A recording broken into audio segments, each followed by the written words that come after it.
हृदय बिल्कुल विशुद्ध है। मैं तो परीक्षण कर रहा था, देखें कहां तक तुम्हारा विवेक है। जो हमने तुम्हारे ज्ञान अज्ञान का पर्दा हटा दिया था, क्या बाकी उसका प्रभाव कुछ पड़ा कि नहीं पड़ा? क्योंकि वही गोपिकाएं हैं जिनको भगवान ने चीरहरण के माध्यम से अज्ञान का चीर हटा दिया है, ज्ञान रूपी वस्त्र वापस किए हैं। तो उसका कोई प्रभाव पड़ा कि नहीं पड़ा? आज गोपिकाओं से कहा मैं तुमसे रास करने को तैयार हूं, सब सुसज्जित हो जाओ। भगवान विचार करते हैं कि हम तो अकेले हैं, गोपिकाएं तमाम हैं, कैसे हो पाएगा? तो भगवान ने क्या किया, गोपिकाओं से कहा तुम सब आंखें बंद करके खड़ी हो जाओ। गोपिकाओं ने आंखें बंद की। भगवान ने कहा देखो जब तक हम न कहें आंखें मत खोलना। ठीक है महाराज। जो गोपिकाएं आंख बंद करके खड़ी हुई, भगवान बीच से अंतर्धान हो गए। 1 घंटा हो गया, महाराज आंखें खोलने को कोई नहीं कह रहा। 2 घंटा होगा। अब गोपिकाओं ने विचार किया ये कौन सा रास हो रहा है, आंखें बंद करके खड़ा कर दिया, ये कैसा रास है? एक गोपी ने एक आंख खोल करके देखा तो महाराज कन्हैया गायब हो गए।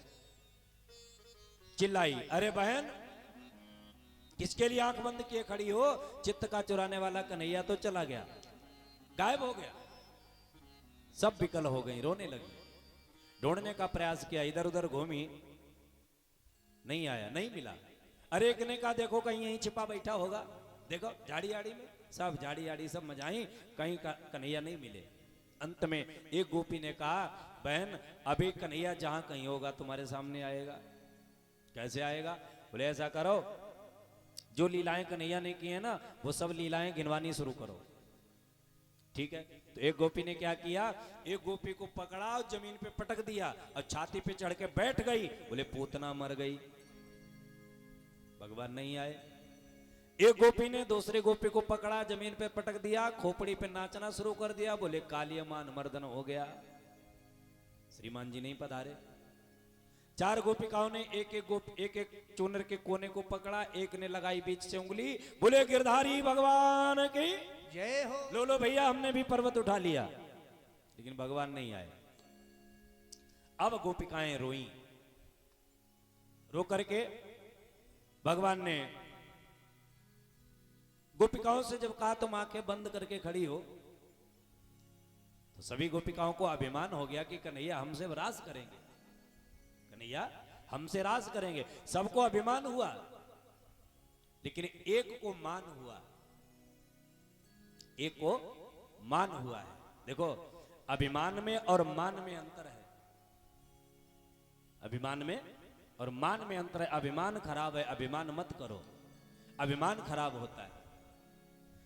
हम इतने पैसे वाले हैं, अब इतने ताकतवर हैं, ये अभिमान बुरा है। लेकिन मान, मान कौन सा है? बोले ठाकुर जी हमारे हैं, हम ठाकुर जी के हैं, इस बात का मुझे मान है। पंडित जी से हमारे संपर्क हैं, इस बात का मुझे मान है, अच्छा है। तो एक गोपी को मान हुआ, वो गोपी कौन है? बोले भगवान रास लीला में उस गोपी का नाम नहीं आया, उस गोपी का नाम नहीं आया। वो कौन है? बोले श्री ब्रसवान दुलारी, क्योंकि इनके बगैर रास हो ही नहीं सकता है,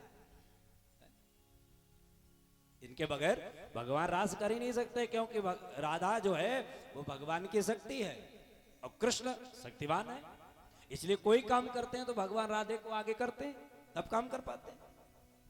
सो महाराज भगवान ने उस गोपी को लिया और एकांत में निकल गए। अब सब गोपिकाएं रोती रोती छटपटाती हुई बिलखती हुई भगवान को ढूंढती ढूंढती चली हैं। यहां पर गोपिकाओं ने जो रो करके गाया है, रो करके गाया है, उसे भागवतकार ने गोपी गीत कहा है। बड़ा प्यारा गोपी गीत है। हम लोग भी रोते हैं, हम लोग भी गाते हैं, लेकिन किसके लिए? बोले संसार के लिए, परमात्मा के, वो अपने लिए, अपने परिवार के लिए रोते हैं। भगवान कहते हैं जिस दिन तुम हमारे लिए रोना शुरू कर दोगे ना, उस दिन हम भागे भागे तुम्हारे पास चले आएंगे। भगवान के लिए रो करके देखो, एक बार आंसू बहा करके देखो। भगवान कहते हैं मैं सवारी का इंतजार नहीं करता हूं। ग्राह ने गज को पकड़ करके जब खींचा, ग्राह ने गज को पकड़ करके जब खींचा तो महाराज एक जौ सूंड बाहर रह गई, और जब तक इधर उधर भटकता रहा भगवान नहीं आए। और जो हरि कहा, महाराज पत्रम पुष्पम फलम तोयम में भक्त्या परक्षते, अगर पत्र पुष्प के लिए बैठे हो तो हमारे पास कुछ नहीं, मैं एक पुष्प आपको प्रदान करता हूं, अगर इससे रीझ जाते हो तो मेरे प्राण आकर के बचा लो। और जो हरि कहा है हा कह पाया, री नहीं कह पाई। भगवान गरुड़ को छोड़ करके भाग खड़े हुए। गरुड़ ने दौड़ करके आगे से रास्ते में रोका, महाराज कहां जा रहे हो जल्दी में? अरे हमारी पीठ पर बैठे हो ना, हम किस दिन काम आएंगे? भगवान ने कहा तुम्हारी पीठ पर जब तक बैठेंगे तब तक भक्त डूब जाएगा। अरे नहीं महाराज, हम वायु वेग से चलेंगे, आप बैठो तो सही। जब ज्यादा जिद की तो भगवान ने एक चरण रखा गरुड़ की पीठ पर और एक रख दिया सरोवर के किनारे, स्वयं आकर के। और क्या किया? बोले ग्राहा विपाटित मुखा दरिणाम गजेंद्रम संपस्यताम हरिर्मुमुचित स्त्रियाणाम।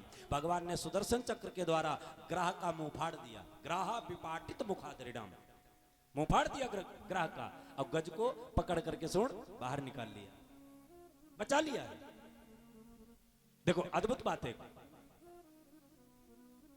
भगवान को बुलाया किसने? यहां पर गज ने। आप कथा सुन रहे हो, भगवान को बुलाया किसने? बोले गज ने। और भगवान ने उद्धार पहले किसका किया? ग्राह का। सबसे पहले ग्राह का उद्धार किया, ग्राह का मुंह फाड़ा है। ग्राह विपाटित मुखाद्रिणाम गजेंद्रम संपस्यताम हरिर्मुमुचित स्त्रियाणाम, उसे मुक्त कर दिया, दिव्य रूप धारण करके वो प्रकट हो गया। बाद में गज का उद्धार किया है। ऐसा क्यों किया भाई? बुलाया तो भगवान ने, भगवान को गज ने, तो सबसे पहले गज का उद्धार करना चाहिए था। अब हमें बुलाया है सत्यपाल फौजी जी ने कथा सुनाने के लिए, और हम दूसरे के पीछे पीछे घूमे, भैया तुम हमारी सेवा करो, तुम हमारे घर में रहो, तुम हमें अपने घर में रख लो, तो इनको बुरा लगेगा। तो जिसने बुलाया है उसका पहले कल्याण करो। तो बुलाया तो गज ने था, तो भगवान ने पहले गज का उद्धार क्यों नहीं किया? पहले ग्राह का क्यों किया? इसलिए किया है गज का उद्धार बाद में, क्योंकि भगवान कहते हैं हम अपने भक्त का उद्धार बाद में करते हैं, लेकिन हमारे भक्त के चरण जिसने पकड़ रखे हैं मैं उसका पहले उद्धार करूंगा। हमारे भक्त के जो चरण पकड़े बैठा है, भक्त कौन है? बोले गज। अब गज का चरण कौन पकड़े? ग्राह। तो इसलिए हमारे भक्त के चरणों को पकड़े बैठा है, इसलिए मैं पहले भक्त के दासानुदास का उद्धार करता हूं, बाद में भक्त का उद्धार करता हूं। इसलिए भगवान कहते हैं एक बार तुम बुला करके तो देखो, हम प्रतीक्षा नहीं करेंगे सवारी की। गरुड़ को छोड़ करके भागते हैं भगवान। कब? बोले तुम ध्यान से वन से बुला करके तो देखो, अनुराग से बुला करके तो देखो। अगर अनुराग नहीं है तो आने वाले हम नहीं है। मिले ही न रघुपति बिन अनुरागा, बगैर प्रेम के नहीं मिलने वाले। गोपिकाओं को अभी अभिमान है, रो करके गोपिकाओं ने गाया, जयति तेधिकम जन मना ब्रजा श्रयत इंदिरा सास्वदत्रही दयति दृश्यता दीक्षुतापका त्वयि धृता सवस त्वां विचिन्वते जयति तेधिकम। प्रभु आपकी जय हो, जय हो। हमारा वृंदावन वैसे भी सदैव पुण्य स्थली रहा है। वृंदावन को सदैव देवताओं ने सेवन किया है इनका, लेकिन जब से आपने वृंदावन में अवतार लिया है ना, तब से हमारे वृंदावन के मान बढ़ गए। जयति तेधिकम जनमनः, कौन? बोले ब्रजा। जब से आपने ब्रजमंडल में जन्म लिया, इस ब्रजमंडल का मान बढ़ गया। वैसे भी पहले बड़ा मान नहीं था, लेकिन अब और मान्य हो गया। और जब से आपने अवतार लिया इस ब्रजमंडल में महाराज, तब से एक बात और हो गई। क्या? बोले श्रयत इंदिरा। इंदिरा लक्ष्मी जी, इंदिरा लक्ष्मी। जो लक्ष्मी जी सदैव चंचला है, लक्ष्मी को चंचला कहा गया है। चंचला माने एक जगह न रुकने वाली। लक्ष्मी एक जगह रुकती है, चंचला है। आज आपकी जेब में, कल हमारी जेब में, परसों किसी की और जेब में, है ना। लक्ष्मी एक जगह स्थिर नहीं रहती है, हर समय चलती फिरती रहती है। महाराज वो चंचला चपला बन करके ब्रजमंडल में निवास करने लगी। कब से? बोले जब से आपने जन्म लिया है। वो लक्ष्मी हर समय आपके चरणों की धूल को सेवन करने के लिए ब्रजमंडल में अचला बन करके रह गई। वो चंचला अचला बन गई। श्रयत इंदिरा शाश्वतत्र ही। महाराज आपके चरणों की रज पाने के लिए देवता लोग आते हैं इस ब्रजमंडल में। सर्वदा लक्ष्मी जी हर समय आपका सेवन करने के लिए रहती हैं यहां। तो महाराज आप उनको छोड़ करके कहां चले गए? प्रभु, एक बार अगर किसी ने कह दिया कि हम आपके हैं, तो फिर आपने उसकी आंख में आंसू नहीं आने दिया। एक बार जिसने कहा, और महाराज मैं तो सदा सर्वदा से आपकी हूं, और जब मैं आपकी हूं, क्या मेरे आंख में आंसू आपको अच्छे लगते हैं? और यदि नहीं अच्छे लगते हैं तो आकर के सामने प्रकट हो जाओ, मैं तुम्हारे बगैर रह नहीं सकती हूं, नहीं जीवन चाहती हूं तुम्हारे बगैर मैं। इसलिए प्रभु आकर के सामने प्रकट हो जाओ। भगवान नहीं आए। बड़ा प्यारा गीत गाया। गोपिकाएं कहती अगर तुम मुझे मारना ही चाहते थे तो मारने वाले कोई कम थोड़ी ना आए वृंदावन में मुझे। हम सबको मारने वाले बहुत लोग आए। कौन? बोले फण फणार्पितम, फण फणार्पितम। महाराज काले नाग के विष की अग्नि के द्वारा हम सब जल रहे थे, मर रहे थे, तो आपने उस काले नाग से मुक्त क्यों कराया मुझे? अरे मर जाने दिया होता उस विष की अग्नि में तो कम से कम तुम्हारी विरह की अग्नि में तो आज नहीं मरना पड़ता। वो विष की अग्नि अच्छी थी महाराज, विष अंदर गया कि प्राण बाहर हुए, छटपटाना नहीं पड़ता। लेकिन विरह की अग्नि जो है महाराज, प्राण भी नहीं निकलते और छटपटाना भी बंद नहीं होता है। इसे विरह की अग्नि कहते हैं। तो महाराज आप विरह की अग्नि में मुझे क्यों मारना चाहते हो? बड़ा सुंदर गीत गाया गोपिकाओं ने। अंत में रोती हुई ढूंढने के लिए भगवान को चल दी। एक तुलसी के वृक्ष के पास में पहुंची तो एक गोपी ने तुलसी महारानी से पूछा, है तुलसी, ऐ वृंदा, तो हमारे प्राण प्रिय के प्रियतम की प्रिया है। एक स्त्री भी है और एक स्त्री ही एक स्त्री के भाव को समझ सकती है, वेदना को समझ सकती है। इसलिए तुमने अगर हमारे कृष्ण को देखा हो तो बताओ। हवा का झोंका लगा, वृक्ष हिल गया। एक ने कहा बहन ये नहीं बताने वाली। क्यों? बोले ये तो हमारी सौत है, ये तो हमारी सौत है, ये नहीं बताने वाली। क्यों? अगर हमसे भी ज्यादा प्रेम कृष्ण किसी को करते हैं तो बोले तुलसी को करते हैं। वाकई ठाकुर जी अगर सबसे ज्यादा प्रेम करते हैं तो किससे? बोले तुलसी से। अजहु तुलसी का हरि ही प्रिय। जिस घर में तुलसी का वृक्ष होता है उस घर में महाराज ठाकुर जी नित्य निवास करते हैं। आप लोगों के घर में है तुलसी का वृक्ष? है? सबके यहाँ है? बहुत अच्छी बात। जिनके यहाँ नहीं है वो तुलसी का वृक्ष जरूर लगाएं। तुलसी का वृक्ष जरूर लगाएं, क्योंकि जहां तुलसी होती है वहां ठाकुर जी आए बगैर रह नहीं सकते हैं। दूसरी बात, जब भी भोग लगाओ ठाकुर जी का महाराज 56 प्रकार का भोग लगाओ, मुंह लटकाए बैठे रहेंगे। कब तक? बोले जब तक तुलसी का पत्र न दिया जाए। नहीं खाते हैं, बगैर तुलसी के पत्र के भोग स्वीकार नहीं करते हैं। इतना प्रेम करते हैं भगवान तुलसी वृक्ष से। सो गोपिकाओं ने कहा बहन ये नहीं बताने वाली। क्यों? बोले ये तो हमारी सौत है, इससे जो हमसे ज्यादा प्रेम करते हैं इससे भगवान, इसलिए ये नहीं बताने वाली। और आगे बढ़ो, देखो गोपिकाएं वृक्षों से बात कर रही हैं, पशु पक्षियों से बात कर रही हैं। क्यों? क्योंकि सच्चा प्रेमी जो है वो अपने प्रेमी की चर्चा वृक्षों से करेगा, पशुओं से करेगा, दीवार से कर लेगा, और कोई नहीं मिलेगा तो अकेले बैठ करके अपने प्रेमी की चर्चा अपने आप में कर लेता है। कितना प्यारा है हमारा प्यार प्रेमी, कितना ध्यान रखता है, कैसा है। ये चर्चा अपने आप में लोग कर लेते हैं अपने प्रेमी की। क्यों? वो सच्चा प्रेमी है ना। लेकिन प्रेमी होना चाहिए, जो प्रेम करने वाला है वो आपसे आपकी चर्चा वृक्षों से कर लेगा। लेकिन प्रेम करने वाला हो, प्यार करने वाला नहीं। आप लोग कहोगे कि महाराज प्रेम में और प्यार में क्या अंतर है? प्रेम में और प्यार में अंतर होता है। लोग कहते हैं जिसको पुराने जमाने में प्रेम कहते थे उसको आज जमाने में प्यार कहने लगे।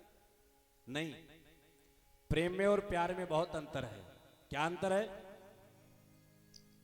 ध्यान से सुनना। जो आपको लूट रहा हो, आप कैसे पहचानोगे कि हमें सामने वाला प्रेम करता है कि प्यार करता है? जो आपको लूट रहा हो वो समझ लो आपको प्यार करता है, और जो स्वयं आपके ऊपर लूट रहा हो वो समझ लो कि आपसे प्रेम करता है, प्यार नहीं करता है। क्योंकि प्रेम में लूटने की कामना होती है और प्यार में लूटने की कामना होती है। अब अगर सामने वाला तुम्हें लूट रहा हो तो समझ लो ये प्रेम नहीं, प्यार करता है। और खुद लूट रहा हो तुम्हारे ऊपर तो समझ लेना कि हमें प्रेम करता है, प्यार नहीं करता है। गोपिकाएं भगवान को प्रेम करती हैं, इसलिए गोपिकाएं भगवान के ऊपर खुद लुट रही हैं। गोपिकाएं वृक्षों से बात करती हुई यमुना जी में जाकर के प्रवेश करने लगी। अब मैं अपने प्राण त्याग दूंगी। जो प्राण त्यागने के लिए यमुना जी में प्रवेश किया, घुटने से जल हुआ, भगवान नहीं आए। कमर से जल हुआ, भगवान नहीं आए। अब जीवन की आस छोड़ करके जो डुबकी लगाने वाली थी, सो भगवान ने कहा गोपिकाओं, अरे हम तो तुमसे रास करने जा रहे हो, तुम डूबने जा रही, अरे बाहर निकल के आओ। और जो अपने प्यारे प्रीतम की आवाज सुनी, सो महाराज गोपिकाएं दौड़ी दौड़ी आई। किसी ने हाथ पकड़ा, किसी ने बंसी पकड़ी, किसी ने मुकुट पकड़ा, चारों तरफ से पकड़ लिया और होकर के कहने लगी कि क्यों रूठ गए मोहन, हम तुमको मना लेंगी। गोपिका निवेदन करती है, महाराज गलती क्या हो गई हमसे जो आप छोड़ करके चले गए मुझे इस विरह की अग्नि में तड़पता हुआ। कि क्यों रूठ गए मोहन, हम तुमको मना लेंगी। और आहों में असर होगा तो घर बैठे बुला लेंगी। तुमको आना होगा, तुमको आना होगा, तुमको आना होगा, तुमको आना होगा, तुमको आना होगा, तुमको आना होगा, तुमको आना होगा, तुमको आना होगा। और उठ गए मोहन, हम तुमको मना ले। गए मोहन, हम तुमको मना लेंगे। में असर होगा, घर बैठे बुला ले। तुमको आना होगा, तुमको आना होगा, तुमको आना होगा, तुमको आना होगा। और हमारे सतवीर सिंह चौहान जी ये व्यास जी का सम्मान कर रहे हैं और 200 मुद्राओं का दान भी कर रहे हैं हमारे भैया जी। और हमारे कलयुग के रहीम खान जी, हाँ इनको तो कलयुग का रहीम खान जी कहना चाहिए। जैसे हमारे रहीम खान जी हुए भगवान के अद्भुत प्रेमी, अद्भुत भक्त, ऐसे हमारे डॉक्टर इकरार खान जी, जोरदार तालियां भैया जी के लिए बजाइए। व्यास जी का सम्मान किया है, भैया जी के लिए बहुत बहुत धन्यवाद, बहुत बहुत आशीर्वाद। क्योंकि आजकल लोग धर्म की लड़ाई बहुत लड़ते हैं, भैया धर्म बाद में है, इंसानियत पहले है ना। हिंदू मुस्लिम सिख ईसाई आपस में सब भाई भाई, हम सब भाई भाई हैं। अरे धर्म की लड़ाई तो पॉलिटिक्स वालों को लड़ने दो, क्योंकि उन्हें अपनी राजनीतिक रोटियां सेकनी है। हम आपस में लड़ करके काहे को मर जाओगे भैया? कल तुम हमारे काम आओगे, आज हम तुम्हारे काम आएंगे। इसलिए हम सब एक हैं, अनेक नहीं हैं। ये राष्ट्र, ये देश हमारा है, इस पर अगर आंच आएगी तो हम सब एक हो जाएंगे। इसलिए न तो कोई हिंदू है न कोई मुसलमान है। भैया जी के लिए बहुत बहुत आशीर्वाद है। इसलिए गोपिकाएं कहती हैं, तुमको आना होगा, तुमको आना होगा, तुमको आना होगा, तुमको आना होगा। क्यों रूठ गए मोहन, हम तुमको मना लेंगे। क्यों रूठ गए मोहन, हम तुमको मना लेंगे। आहो में असर होगा, घर बैठे बुला लेंगी। तुमको आना होगा, तुमको आना होगा, तुमको आना होगा, तुमको आना होगा, तुमको आना होगा। और गोपिकाएं कहती है, प्रभु तुम कहते हो मोहन मुझे सत्संग प्यारा है, तुम कहते हो मोहन मुझे सत्संग प्यारा है।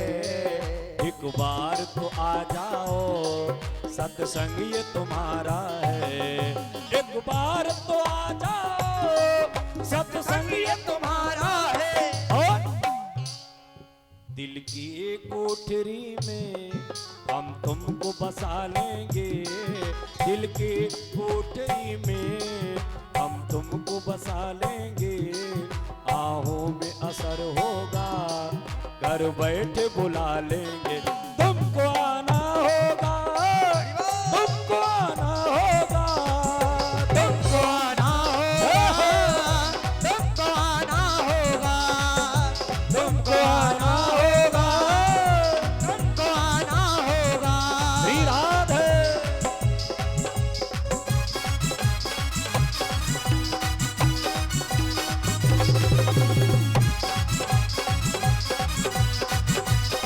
रास बिहारी सरकार की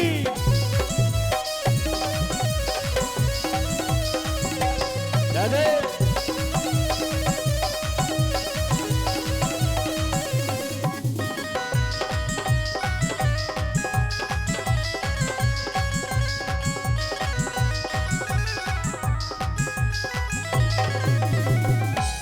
बोलिए रास बिहारी सरकार की। पर एक फिर किया है, अय गोपिकाओं इस अंधेरी रात में तुम क्यों आई, इस अंधेरी रात में क्यों आई?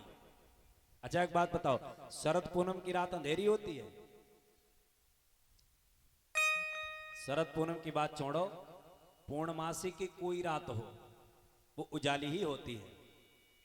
जबकि सबसे ज्यादा प्रकाश अगर किसी रात में है चंद्रमा में तो शरद पूनम की रात, शरद पूनम की रात में सबसे ज्यादा प्रकाश होता है, क्योंकि चंद्रमा 16 कलाओं से खिलता है। सबसे प्रकाशवान रात, सबसे उजाली रात शरद पूनम की, और सबसे अंधेरी रात कौन सी है? सबसे अंधेरी रात जन्माष्टमी की, जन्माष्टमी की सबसे अंधेरी रात होती है। इस उजाली रात में भगवान जब चंद्रमा 16 कलाओं से खिला हुआ है, अच्छा इस रात में माताओं को चाहिए, बुद्धिमान माताएं क्या करती हैं, शरद पूनम की रात को गाय के दूध में खीर बना करके खुले मैदान में रख देती हैं सुरक्षित। आप लोग करती हो ऐसा? नहीं करते? क्या करो, शरद पूनम की रात आने वाली है, यही अगली पूर्णमासी जो है कुआर की पूर्णमासी, यही शरद पूनम की रात है। इसमें शाम को क्या करो, गाय के दूध में खीर बना करके और खुले मैदान में उसे टांग दो, ऐसी जगह पर सुरक्षित जहां पर कुत्ता बिल्ली आदि उसे जूठा न करे, ऐसी जगह पर टांग दो। क्योंकि ऐसा मानते हैं कि इस रात में चंद्रमा अपनी किरणों के द्वारा अमृत की बरसात करता है, और वो अमृत की बूंदें उस खीर में गिरती हैं। तो वो खीर सुबह उठ करके बांटनी चाहिए, परिवार में सबको खिलाओ, बड़े बड़े रोग उससे नष्ट होते हैं। आज गोपिकाओं का समाधान किया है भगवान ने, और भगवान ने गोपिकाओं से कहा अब हम तुमसे रास करने को तैयार हैं। गोपिकाओं ने क्या किया, भगवान ने एको हम बहुश्यामः, एक से अनेक बन गए, एक से अनेक बन गए। प्रत्येक दो गोपी के बीच में एक कन्हैया, दो गोपी एक कन्हैया, जो गलवैया डाली हर गोपी को यही लग रहा है कि कन्हैया हमारे ही पास है। क्यों? भगवान ने यहां पर अनेक रूप बनाए। क्षणमा सब ही मिले भगवान, रामचरितमानस के उत्तरकांड में क्षणमा सब ही मिले भगवाना, और उमा मरमोय हो काहू न जान। भगवान एक से अनेक बन गए। अब प्रत्येक गोपी को लग रहा है कि कन्हैया हमारे पास है। तो महाराज भगवान ने ललता से कहा है, ललता तुम गेट पे खड़ी हो जाओ। क्यों? बोले पुरुष प्रवेश वर्जित, कोई भी पुरुष इस रास लीला के अंदर ना आए, स्त्रियों के लिए रास फ्री किया जाता है। अब ललता खड़ी होगी गेट पर निरीक्षण करने के लिए, कोई पुरुष अंदर ना आए। अब जब रास फ्री किया गया तो देवियां, स्वर्ग की देवियां सुंदर ब्रजबाला का वेश बना बना करके और रास में प्रवेश लेने आ रही हैं। मुंह खोले हैं, फटाक से अंदर पहुंचती हैं। कैलाश पर्वत से मैया पार्वती ने भी धोती उठाई, धोती पहनी, और जो धोती पहनी चलने के लिए भोले बाबा ने पूछा, पार्वती कहां जा रही हो? अरे महाराज जा रही हूं रास देखने। रास? कहां रास हो रहा है? बोले कुंजन वन में कन्हैया रास कर रहा है, सो रास देखने जा रही हैं। भोले बाबा ने कहा, एक काम करो, हमको भी ले चलो ना रास देखने। अरे महाराज तुमको कैसे ले चले? क्यों? बोले महाराज पुरुष प्रवेश वर्जित, कोई पुरुष नहीं प्रवेश करेगा वहां। रासलीला में कोई पुरुष प्रवेश नहीं कर सकता है, सब स्त्रियां ही जाएंगी। तो भोले बाबा ने कहा, हमें स्त्री बना लो ना। तो कैसे स्त्री बनोगे? अरे स्त्री बनने में क्या है, साड़ी पहनाओ, घूंघट लगाओ, स्त्री बन गए। देखो, जिसने अपने विवाह के समय कपड़े नहीं पहने, विवाह के समय भोले बाबा ने कपड़े नहीं पहने। ससी ललाट सुंदर सिर गंगा, नयन तीन उपबीत भुजंगा, करल कंठ नर सिर उर्माला। ये विवाह के समय का श्रृंगार है भोले बाबा का। भोले बाबा ने जब विवाह के लिए बारात के लिए चले हैं तो ये श्रृंगार है भोले बाबा का। क्या है? बोले ससी ललाट सुंदर सिर गंगा, नयन तीन उपबीत भुजंगा। भुजंगा माने जनेऊ पहने सर्प का। गरल कंठ नर सिर उर्माला, और अशिव धाम शिव देश कृपाला, अशिव धाम शिव देश कृपाला।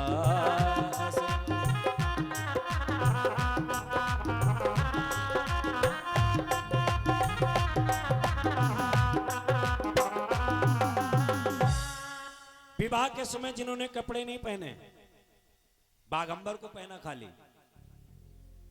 भोले बाबा जब दूल्हा बने तो भगवान विष्णु आए, भोले बाबा से कहा, भोले बाबा, बोले हाँ, बोले आज आप दूल्हा बनोगे ना? दूल्हा? हाँ हमारा दूल्हा बनेंगे। अच्छा, दूल्हा का शुद्ध नाम मालूम है आप लोगों को? दूल्हा का शुद्ध नाम है दुहिला। लला जो ससुरारी मिले सब दुहिला। लला को ससुराल से कितो मिल जाए, लेकिन लला जाए का तरह हमें दो ही का, हमें कुछ मिलो ही नहीं, है ना? लेकिन सब नहीं ऐसे होते हैं। हाँ। भोले बाबा से कहा, आज आप दूल्हा बनोगे? भोले बाबा ने कहा, तो महाराज ब्यूटी पार्लर के कुछ विशेषज्ञों को बुला दिया जाए, आज आपको तैयार कर दिया जाए मेकअप वेकअप करके। भोले बाबा ने कहा, सब व्यवस्था हमने कर रखी पहले, बड़े स्पेशलिस्ट बुलाए हैं ब्यूटी पार्लर के, जिन्होंने डिप्लोमा डिग्री सब कर रखा है। कहाँ है? तो बोले बुलाओ महाराज, देखें तो कम से कम, हम भी अपना श्रृंगार करवा लें। तो भोले बाबा ने क्या किया, त्रिशूल से सींग उतारा, टूटा सींग, और जो बजाया। अच्छा, सींग ये इमरजेंसी अलार्म है भोले बाबा का। भोले बाबा का सींग जो है ये इमरजेंसी अलार्म है। ये जब विशेष परिस्थिति होती थी तब भोले बाबा बजाते थे। और जो सींग बजाया तो भृंगी प्रेर सकल गण टेरे, भूत प्रेत सब भाग खड़े हुए। अच्छा, जितने संसार में भूत प्रेत हैं भोले बाबा उनके सबके मालिक हैं, है ना? उनके सबके हेड ऑफ डिपार्टमेंट हैं। तो जितने भी संसार के भूत थे, इंडिया के भूत अलग, पाकिस्तान के अलग, चीन के अलग छोटी छोटी नाक वाले, वेस्ट इंडीज के अलग काले काले, जब हंसे तब लगे कि यहाँ कोई खड़ा है, जब दांत दिखाई पड़े बाकी दिखाई न पड़े। ऑस्ट्रेलिया के लंबे लंबे अलग भूत, तमाम प्रकार के भूत सब भागे भागे चले जा रहे हैं। सो महाराज भोले बाबा के पास पहुंचे, भोले बाबा से हाथ जोड़ करके निवेदन किया, बाबा आदेश करो। भोले बाबा ने कहा, श्रृंगार करो आज हमारा। अच्छा, कैसे श्रृंगार हो? बोले सबसे पहले कंपनी का ताजा पाउडर लाओ, गरम गरम पाउडर लगाओ शरीर पे। तो वो एक भूत गया दौड़ता दौड़ता, और उसने क्या किया, चिता की भस्म उठाई और भोले बाबा के शरीर पर रगड़नी शुरू कर दी। चिता भस्म लेपो करल मसनम दिगपट धरो, जटाधारी कंठे भुजग पतिहारी पशुपति। भोले बाबा के शरीर पर भस्म रगड़नी शुरू कर दी। अच्छा, भोले बाबा विवाह में भस्म क्यों लगाते हैं, है ना? विवाह में भस्म क्यों लगाते हैं? क्योंकि भोले बाबा संसार वाले लोगों को यह संदेश देते हैं कि बेटा अगर विवाह होता हो तो जरूर करो, विवाह होता हो तो जरूर करो, न होता हो जुगाड़ लगा के करो, जुगाड़ न लगे पैसा खर्च करके करो, लेकिन विवाह जरूर करो, क्योंकि विवाह करने से पितृ ऋण उतरता है हमारे ऊपर से। देखो, हमारे ऊपर कई ऋण जन्म से ही लद जाते हैं। हमने जन्म लिया तो कई ऋण हमारे ऊपर हो जाते हैं। कौन कौन? नंबर 1 पितृ ऋण, नंबर 2 गुरु ऋण, नंबर 3 देव ऋण, नंबर 4 ऋषि ऋण। ये 4 ऋण प्रत्येक व्यक्ति के ऊपर होते हैं। और चारों ऋण से हम उद्धार कैसे होते हैं मालूम? पितृ ऋण से हम तब उद्धार हो जाते हैं जब हमारे कोई संतान हो जाए, जब हमारे कोई संतान हो जाए। जैसे संसार पिता ने हमें जन्म दिया, उसी प्रकार हम अपनी संतान को जन्म दें तो हम समझो पितृ ऋण से उद्धार हो गए। नंबर 2 देव ऋण। देव ऋण से कब उद्धार होते हैं? जब कोई देवालय बनवा दे, मंदिर बनवा दे, यज्ञ करा दे, कथाएं करवा दे, तो समझो हम देव ऋण से उद्धार हो गए। नंबर 3 गुरु ऋण। गुरु ऋण से कब हम उद्धार होते हैं? बोले जब जैसे हमने अपने गुरुदेव से शिक्षा को सीखा है उसी प्रकार अपने शिष्य को शिक्षा प्रदान कर दें तो समझो हम गुरु ऋण से उद्धार हो गए। नंबर 3 ऋषि ऋण। ऋषि ऋण से कब उद्धार होते हैं? जो हमारे संत महात्माओं ने घास फूस खा करके, झरनों के पानी पी पी करके, उपवास करके ये पुराण लिखे हैं, शास्त्र लिखे हैं, हम इनका स्वाध्याय करना शुरू कर दें तो समझो हम ऋषि ऋण से उद्धार हो गए।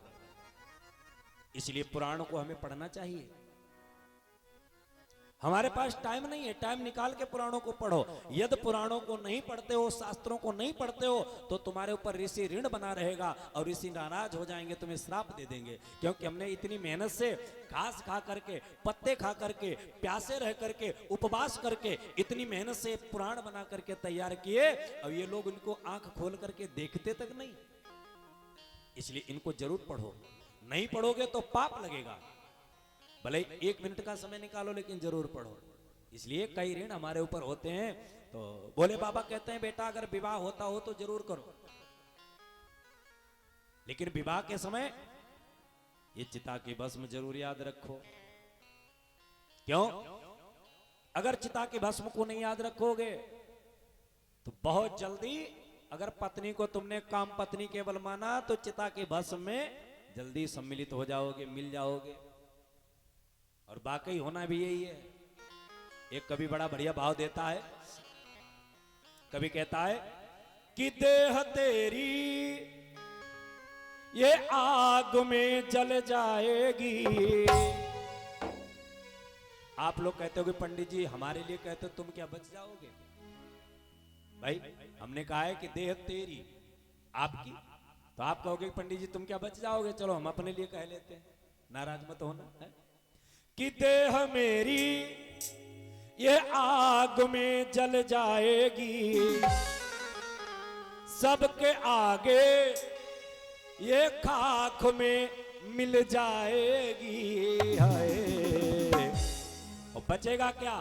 बोले राख राख राख बस राख रह जाएगी, राख राख राख बस राख रह जाएगी। देह तेरी ये आग में जल जाएगी, सबके आगे ये खाक में मिल जाएगी। हाय, राख राख राख बस राख रह जाएगी, राख राख राख बस राख रह जाएगी। जय हो।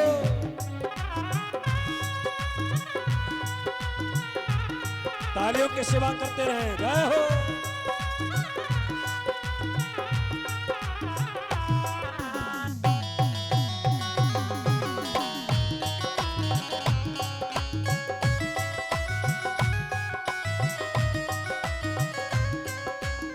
और राख में देखो बने राजा और रंग सभी, राख में देखो मिले वीर और निशंक सभी। राख से बचने वाला कोई नहीं,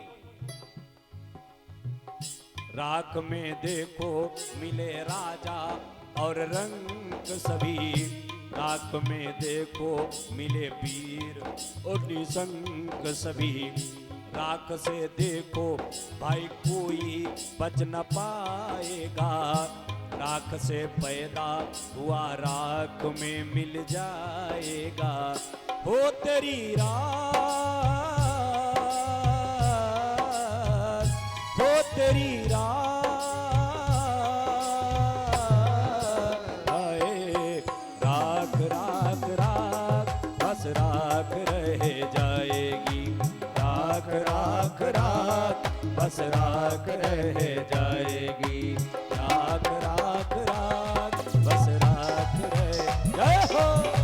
राख राख राख बस राख रह जाएगी, बस राख रह जाएगी।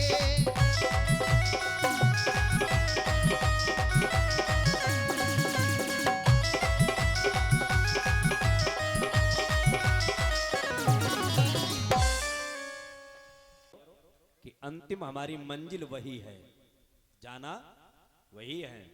इसलिए भोले बाबा संदेश देते हैं। भोले बाबा ने कहा हमें साड़ी पहना लो, हम स्त्री बन जाएंगे। तो भोले बाबा, पार्वती ने क्या किया महाराज, भोले बाबा से कहा महाराज एक बात बताओ, साड़ी पहना लेंगे, चलो ठीक है, घूंघट लगा देंगे, दाढ़ी छिप जाएगी, लेकिन महाराज इन गंगा जी का क्या करोगे? गंगा जी जो जल निगम का विभाग तुम्हारी खोपड़ी पे बह रहा है, इनका क्या करोगे? भोले बाबा ने कहा इनको आज हम उतार देंगे सिर से, क्योंकि पार्वती ने कहा कोई न जान पाए, कोई भेद न छुप, सब भेद छुप जाएं, लेकिन तुम्हारे सिर से जब गंगा जी की धार देखेंगे तो लोग समझ जाएंगे भोले बाबा आ रहे हैं। सो भोले बाबा ने पार्वती से कहा, गंगा जी से कहा, गंगा जी तुम ऐसा करो, आज हमारे सिर से थोड़ी देर के लिए हट जाओ। जब से गंगा जी को सिर पर धारण किया भोले बाबा ने, जब से गंगा जी को धारण किया सिर पे, तब से आज तक मात्र 2 बार ही सिर से उतारा है। कब उतारा? एक बार तो आज जब रास देखने जा रहे हैं तब उतारा है। अब एक बार कब उतारा है? जब भोले बाबा का विवाह हो रहा है, भोले बाबा का विवाह हो रहा है, पार्वती से भामरें पड़ रही हैं। पहली भामर पड़ी, पार्वती पीछे पीछे घूम रही, दूसरी भामर पड़ी, दूसरी में घूम रही, इस प्रकार 6 भामरें पड़ गई, पार्वती पीछे पीछे, भोले बाबा आगे आगे घूमते रहे। और जो 7वीं भामर शुरू हुई, सो पार्वती हटके अलग बैठ गई, खड़ी हो गई। और जो 7वीं भामर पीछे मुड़ करके भोले बाबा ने देखा कि पार्वती गायब, सो पार्वती से कहा, अरे पार्वती ये 7वीं भामर ही तो मुख्य होती है, 7वीं भामर मुख्य होती है। 6 भामरें जब तक पढ़ती हैं तब तक माताएं क्या गाती हैं? तुम्हारे भामरें गाई जाती हैं। अब पहली भामर हो अभय थी बापई की, गाई जाती हैं। कब तक? जब तक 6 भामरें पढ़े। अब दूसरी भामर हो अभय थी बापई की, कब तक? जब तक 6 भामरें। अब छठई भामर हो अभय धी बापई की। अभी लड़की किसकी है? बोले बाप की है। अभी पति का कोई अधिकार नहीं है, अभी बाप जो चाहेगा वो करेगा। लेकिन जो 7वीं भामर पड़ती है, माताएं कहती हैं कि अब सतई भामर हो कि अवधि साजन की। जो ये 7वीं भामर